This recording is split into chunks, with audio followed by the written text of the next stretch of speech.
हमारे मन में गंदे विचार क्यों आते हैं? हम नहीं चाहते, पर फिर भी हमारे मन में गंदे विचार आते रहते हैं। लेकिन क्यों मन ही हमारा सबसे बड़ा दोस्त है और मन ही हमारा सबसे बड़ा शत्रु है?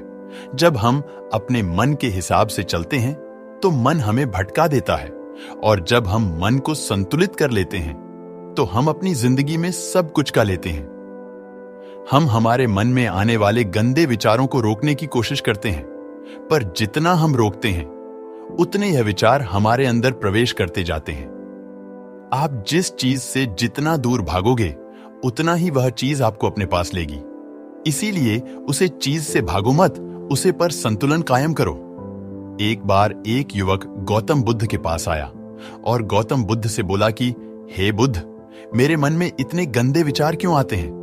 मैं नहीं चाहता कि मेरे मन में गंदे विचार आए, पर मेरे मन में हमेशा काम वासना के विचार चलते रहते हैं और मैं इनके बारे में सोच सोचकर बहुत परेशान हूं। मेरी ऊर्जा और समय यह सब सोचने में ही नष्ट हो जाता है, और इन सब के विचारों की वजह से मैं कभी भी शांत नहीं रह पाता और मैं हमेशा ही स्त्रियों को देखकर मोहित हो जाता हूं। अपने आप को रोक ही नहीं पाता।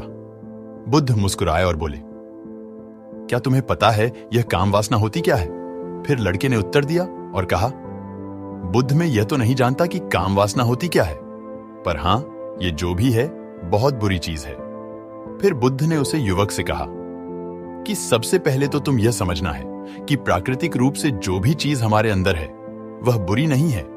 हमारे जीवन में उसकी कुछ ना कुछ जरूरत है। काम वासना कोई बुरी बात नहीं है। यह तो हमारे मन की एक भावना है जो हमें किसी ना किसी चीज की कमी का एहसास करवाती है, और फिर हम उसे चीज को पाने के लिए उसे चीज की तरफ आकर्षित हो जाते हैं। जैसे अगर तुम्हारे पास धन की कमी है तो तुम में धन पाने की वासना उत्पन्न हो जाएगी। तो वासना कुछ और नहीं, बस एक प्रकार की कमी है जो कि एक प्रकार की जरूरत का एहसास है, और जब ये जरूरत शारीरिक हो तो हम इसे काम वासना कह देते हैं।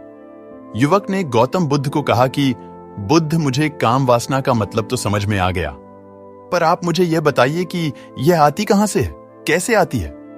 गौतम बुद्ध ने कहा कि काम वासना कहीं से आती नहीं है, ये तो हमारे अंदर ही होती है, और इसका होना तो जरूरी भी है, तभी तो मानव जाति का विस्तार होगा। युवक ने कहा, जब यह हमारे अंदर ही है और जरूरी भी है तो फिर लोग इसे गलत क्यों बोलते हैं? बुद्ध ने कहा कि यही तो समस्या है। लोगों ने काम वासना को गलत तरीके से सोच लिया है, इसे छिपाने की दबाने की कोशिश करते हैं। काम वासना गलत नहीं है, बल्कि काम वासना का गलत तरीके से प्रयोग करना गलत बात है। लोग जिससे प्रेम करते हैं बस उसी के लिए जीने लग जाते हैं, उसे पाना ही अपना लक्ष्य बना लेते हैं और उसी के बारे में हमेशा सोचते रहते हैं, पर यह सब गलत है। बुद्ध ने उस बालक से कहा, क्या तुम्हें पता है जानवरों में भी कम वासना होती है? युवक ने उत्तर दिया, हां बुद्ध, जानवरों में भी काम वासना होती है, क्योंकि जानवर भी तो आखिर अपनी पीढ़ी को आगे बढ़ाएंगे। बुद्ध ने कहा, तो फिर हम जानवरों की काम वासना को गलत क्यों नहीं कहते?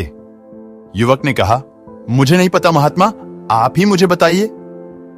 गौतम बुद्ध ने कहा कि जानवर अपनी काम वासना का प्रयोग आनंद प्राप्ति के लिए नहीं करते, वह तो सिर्फ संतान उत्पन्न करने के लिए काम वासना का उपयोग करते हैं। जानवरों को प्रकृति ने इतनी समझ नहीं दी कि वह काम वासना को अपने सुख का आधार बना सके, जबकि मनुष्य अपनी समझ के बलबूते पर प्रकृति में पाई जाने वाली प्रत्येक वस्तु को अपने सुख के लिए अपने प्रयोग करता है। हम इंसानों ने ही काम वासना को अपने सुख का साधन बना लिया है, जबकि प्रकृति ने तो हमें अपने वंश को आगे बढ़ाने के लिए दिया है, लेकिन इंसानों ने इसे अपने जीवन का परम लक्ष्य बना रखा है, और इस तरह से काम वासना का बेलगाम हो जाना गलत है। युवक ने मुझसे पूछा, महात्मा जी, ये कम वासना हम पर हावी क्यों होती है? क्यों ये बेलगाम हो जाती है? तब गौतम बुद्ध ने कहा कि सुनो, अब जो मैं तुम्हें बताऊंगा उसे तुम ध्यानपूर्वक सुनना। काम वासना का सारा खेल तुम्हें समझ आ जाएगा। तुम्हें तुम्हारे सारे सवालों का जवाब मिल जाएगा, बस तुम्हें ध्यान से सुनकर समझना है। फिर गौतम बुद्ध युवक को बताना शुरू करते हैं। एक बार की बात है, एक आश्रम में गुरु और उनके शिष्य रहा करते थे, जिससे रोजाना आश्रम के बाहर स्थित गांव में दीक्षा लेने के लिए जाते थे।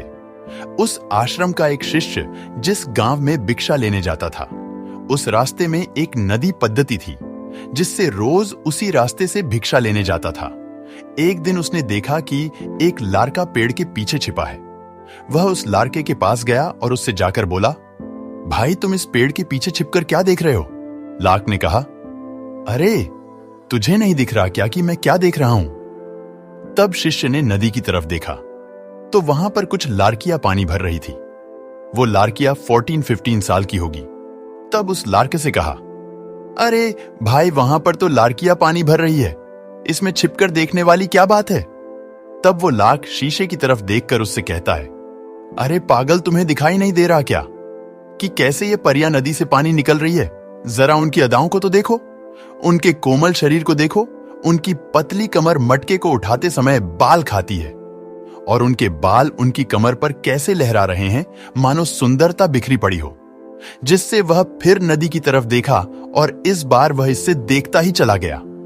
अभी तक तो कुछ भी नजर नहीं आ रहा था और वह बिल्कुल निर्भय था, उसे किसी भी बात का कोई डर नहीं था। लेकिन अब वो छिपने लगा और उन लाड़कियों को देखने लगा जैसे उसने कोई अपराध कर दिया हो। और जब वो छिपकर उन लाड़कियों को देख रहा था तभी वो अचानक अंदर से कौप गया और उसने कहा कि ये मैं क्या कर रहा हूं? मैं जो कर रहा हूं वो सही नहीं है, मुझे यहां से चले जाना चाहिए। और फिर वह जल्दी से वहां से चला गया। वो आश्रम पहुंच जाता है। आश्रम जाकर वो अपने कार्यों में लग गया। लेकिन जो अभी वह देखकर आया था वही उसकी आंखों के सामने बार बार आ रहा था। उसके मन में वही दृश्य चल रहा था। उसका मन वही सब कुछ देखने के लिए हो रहा था। उसका किसी भी काम में मन नहीं लग रहा था। सुबह होते ही वह रोज जल्दी ही भिक्षा के लिए आश्रम से निकल जाता और उसे नदी के पास वाले पेड्डाग के पास जाता, जहां पर वह लड़का पहले से मौजूद रहता था। उसके साथ मिलकर लाड़कियों को छुप छुप कर देखता था। अब वह इससे रोज ऐसा करने लग गया। यह उसके रोज का काम हो गया। अब उसे शिष्य का मन किसी भी काम में नहीं लगता था। वो हमेशा ही किसी न किसी प्रकार के विचार में उलझा रहता। वो आश्रम के कार्यों को भी ठीक ढंग से नहीं कर रहा था। ना वो ठीक से सो पाता था, ना वो ठीक से खाना खा पाता था। उसका मन बेचैन सा रहता था। उसका मन बार बार उन लाड़कियों के सौंदर्य को देखने के लिए लालायित हरता था। जब गुरु भिक्षा देते तब भी उसे हिस्से का मन कहीं और विचारों में खोया रहता था। गुरु ने अपने शिष्य की इन हरकतों को बांप लिया था। तब एक दिन गुरु ने शिष्य को अपने पास बुलाया और कहा कि आज से मैं भी तुम्हारे साथ भिक्षा मांगने चलूंगा। तुम और मैं साथ साथ भिक्षा मांगने चलेंगे। तभी सिजन गुरु को माना करते हुए बोला, नहीं गुरुदेव, आप परेशान क्यों हो रहे हो?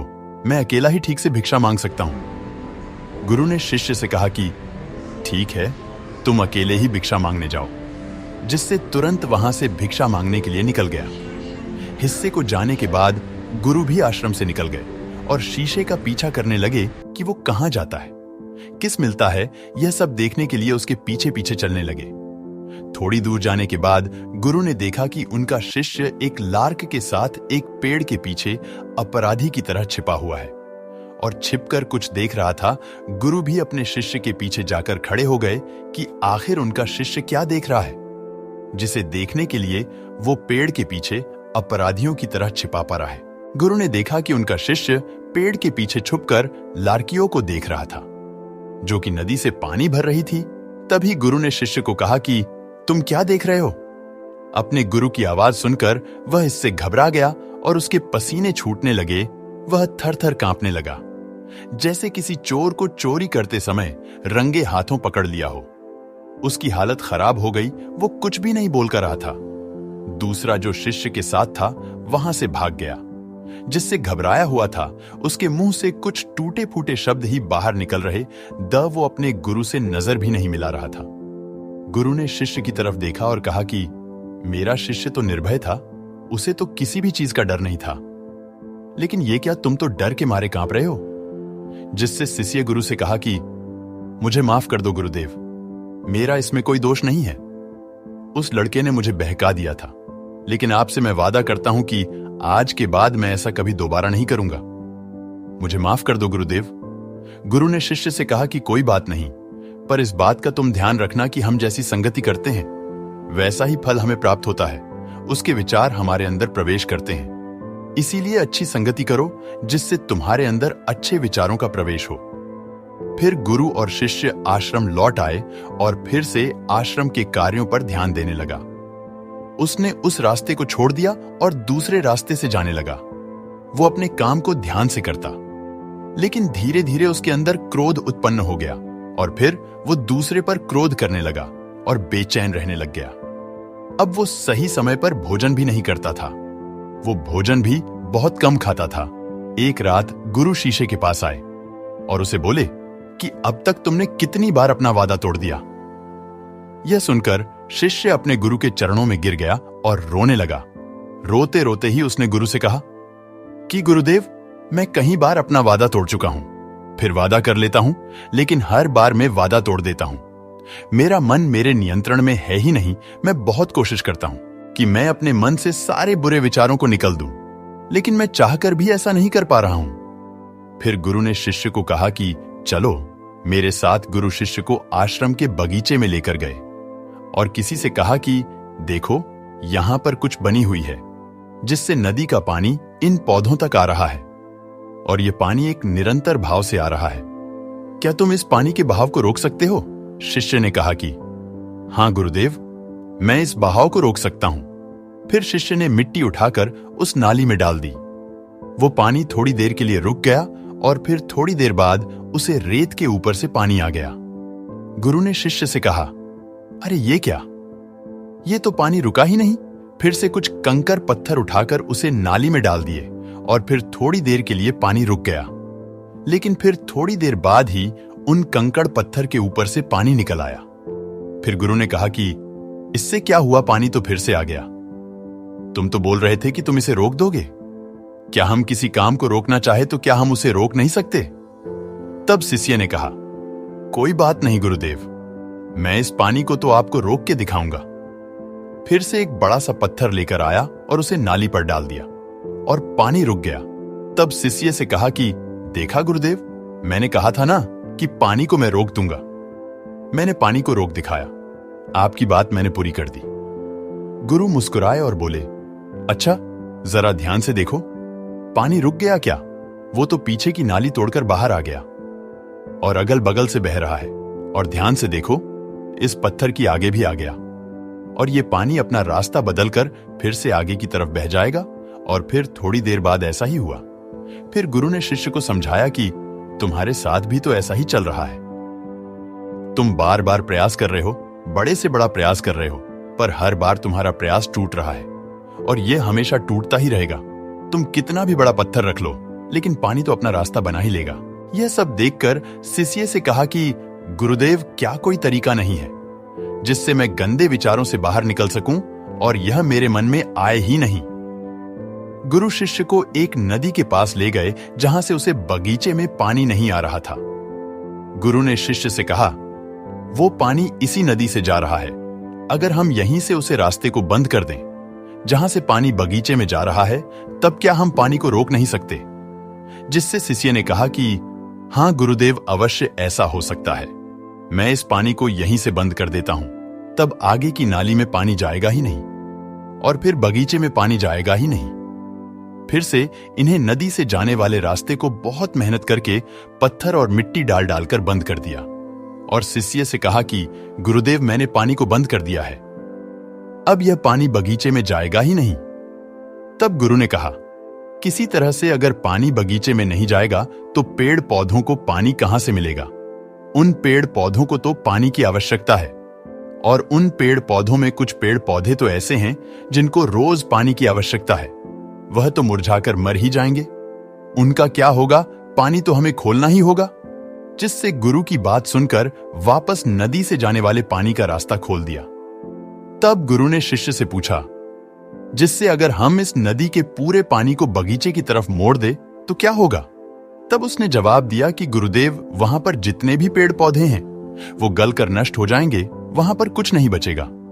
फिर गुरु मुस्कुराए और बोले, तुम इस बात को समझो कि हमें किसी भी चीज को रोकना नहीं है, बस हमें हमेशा संतुलन बनाए रखना है। कम पानी से भी पौधे नष्ट होते हैं और ज्यादा पानी से भी पौधे नष्ट होते हैं। हमारा जीवन संतुलन से ही चलता है।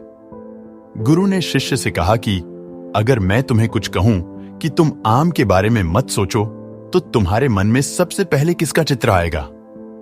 शिष्य ने कहा कि गुरुदेव, मेरे मन में तो पहला चित्र आम का ही आएगा। गुरु ने कहा कि जब हम गंदे विचारों को जबरदस्ती रोकने का प्रयास करते हैं, तो वह और मजबूती के साथ हमारे अंदर प्रवेश करते हैं, हमारे अंदर उठाते हैं। इसीलिए हमें उन्हें कभी भी दबाने की कोशिश नहीं करनी चाहिए। फिर गुरु ने शिष्य को जाते हुए कहा कि हमारे गंदे विचार बुरे लोगों की संगति करने की वजह से भी आते हैं। कई बार क्या होता है कि कामुकता हमारे अंदर होती नहीं है, लेकिन कुछ अश्लील लोगों के साथ रहने की वजह से यह हमारे अंदर हावी हो जाती है। फिर शिष्य ने कहा कि गुरुदेव, आप सही कह रहे हैं, मैं अपने मार्ग से भटक गया था। फिर वो शिष्य उस रात बहुत ही चैन की नींद सोया। सुबह अपने कार्यों को पूरे मन से किया और फिर सुबह वो भिक्षा लेने के लिए उसी रास्ते से गया जहां वह लारका आज भी पेड़ के पीछे छुपकर उन लारकियों को देख रहा था।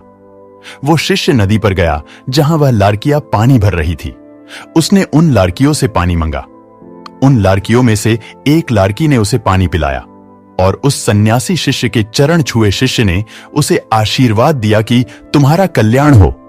जिससे का मन सकारात्मक ऊर्जा से भर गया, उसके चेहरे पर मुस्कान आ गई थी, जैसे कि उसे कुछ खोया हुआ वापस मिल गया हो।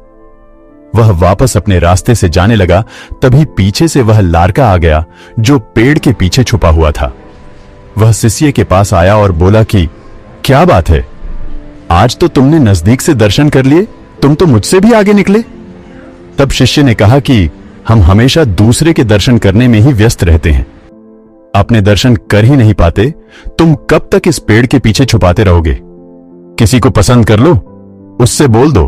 अगर वो भी तुम्हें पसंद करती है तो शादी कर लो और उससे पहले तुम कुछ बन जाओ। अपने आप को पहचान लो, ऐसे अपना समय बर्बाद मत करो। फिर वह लड़का रोज उससे मिलने लगा और उसे लार्क ने नदी पर जाना छोड़ दिया। और फिर वो लार्का अपने जीवन में कुछ बनने के लिए संघर्ष करने लगा। तो तुमने देखा संगति का असर क्या होता है। अपनी संगति बदलो, अपने विचार बदलो। बुद्ध ने युवक से पूछा कि क्या तुम्हें तुम्हारे सारे सवालों का जवाब मिल गया? तब युवक ने कहा कि हां महात्मा जी, आपका बहुत बहुत धन्यवाद। तब गौतम बुद्ध ने युवक से कहा कि जब तुम्हारे मन में गंदे विचार आए, तब आप अपने आप को दोषी मत मानो। यह शरीर है और यह सब इसने हजारों वर्षों से सीखा है। एक केवल तुम्हारे सोच लेने से, शपथ लेने से ये टूटने वाला है नहीं, लेकिन तुम्हारे पास वो शक्ति है, वो ऊर्जा है जिसका तुम्हें संतुलन उपयोग करना है। तुम एक जीवित ऊर्जा हो जो कुछ भी अनुभव करने के लिए स्वतंत्र है, जो निर्माण करने के लिए स्वतंत्र है। इसीलिए तुम अपने आप को पहचानो। यह बोलकर गौतम बुद्ध मोहन हो गए और वो युवक वहां से चला गया। दोस्तों, अगर ये बातें आपको थोड़ी सी भी अच्छी लगी हो ना, तो इस वीडियो को एक लाइक जरूर करिएगा और अपने फैमिली मेंबर के साथ शेयर जरूर करिएगा। इस चैनल को सब्सक्राइब भी आप कर सकते हैं नीचे लाल बटन को दबाकर। मिलते हैं और अच्छी वीडियो के साथ, तब तक के लिए अपना ध्यान रखिए।